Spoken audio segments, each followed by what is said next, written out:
वाशिमच्या पाटणी चौकात सर्वात मोठं मार्केट वाशिमचं पाटणी चौक आहे असं आम्हाला माहित आहे। त्यासाठी आम्ही आमच्या किडण्या घेऊन पाटणी चौकात आलो। सरकारने निवडणुकीपूर्वी आश्वासन दिलं होतं देवेंद्र फडणवीस साहेबांनी की तुमचा सातबारा कोरा करू, आणि आता 28 तारखेला उपमुख्यमंत्री देवेंद्र फडणवीस साहेब सांगतात की तुमचं 31 तारखेच्या आत तुम्ही पीक कर्ज भरून टाका। आम्ही कर्ज भरणार कुठून? शेतीच्या मालाला भाव नाही, कापसाला भाव नाही, सोयाबीनला भाव नाही। आम्ही कमी दरात सोयाबीन आम्ही विकलेली आहे, आता आमच्याकडे विकण्यासाठी काहीच नाही।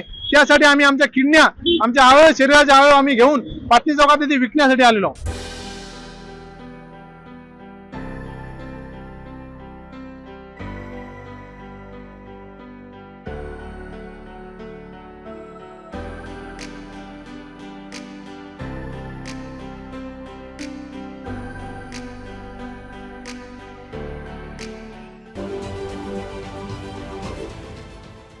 देश विदेशातील प्रत्येक घडामोडींचे लाईव्ह अपडेट मिळवण्यासाठी आता साम टीव्हीच्या सर्व सोशल मीडिया प्लॅटफॉर्मला लाईक, फॉलो आणि सबस्क्राईब करा।